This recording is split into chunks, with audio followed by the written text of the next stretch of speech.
Why is this anime so depressing?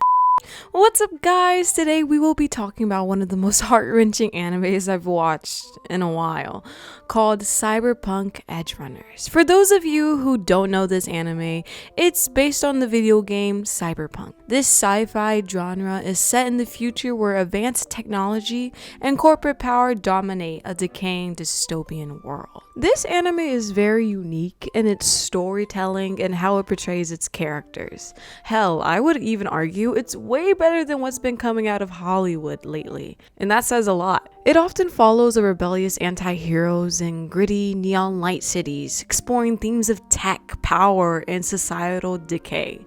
To sum it up, imagine the slums, but everyone has high-tech gear. In this anime, we are focused on my guy named David Martinez, who goes through something no 17-year-old should ever go through. And what I mean by that, this guy went through hell and back. We are introduced to David as a typical teen who's just trying to fulfill his mother's dreams of succeeding at Arasaka Academy. Even though he was selling some illegal stuff on the side, he was still a very bright kid. His life revolves around his studies, and despite the tough environment of Night City, he retains a sense of hope and determination due to his mother always trying to be there on his side. At this stage, David is relatively naive, still believing in the potential for a better future through hard work and education. My guy is just living, trying to do his best for his mom. And yeah, sure, he has some problems like bullying or the fact that he watches some questionable stuff.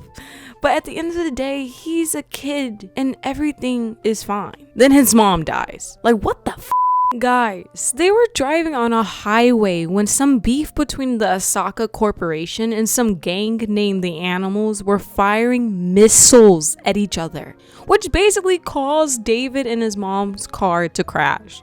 Oh my gosh, like what the? This is like the worst possible luck imaginable. Look, guys, I completely understand David for the rest of this show because I will be spiraling after this. And David did just that. Where he once saw education and a career as his path forward, he now turns to the raw power offered by cyberware, seeking the strength and a way to escape his pain. His decision to implant this high-tech gear was a choice driven by desperation and rage, which marks the beginning of his descent into a more dangerous lifestyle, where violence and the need to survive take precedent over former aspirations. Okay, so this show is basically like a drug. Imagine you take one and you're so high, you feel amazing, and everything's just great, and then in the back of your head, you get this nagging feeling like something's not right. That's basically this show.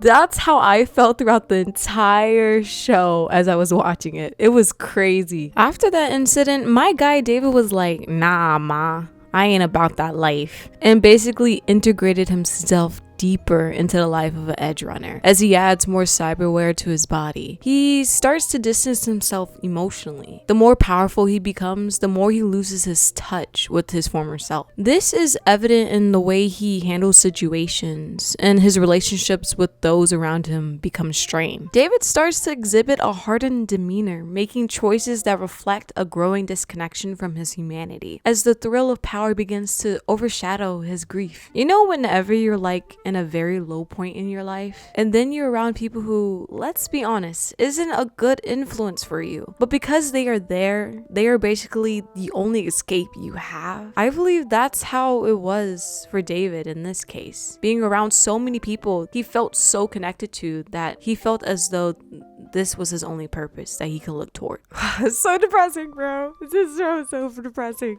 What's crazy is with each new implant and upgrade David does, it brings him closer to the same fate that befell his mentor, Maine. The toll of cyberware on his mind becomes apparent as he struggles with the effects of cyberpsychosis. Cyberpsychosis is a condition where excessive cyber tech enhancements causes a person to lose their sanity. Although David remains functional, there are subtle signs of his mental state deteriorating. They show hints of this in the story as it showed the decay of his mental state as it went on. Once driven by a purpose, he now stands on the brink, losing himself entirely to the very technology he once thought would set him free. Holy shit.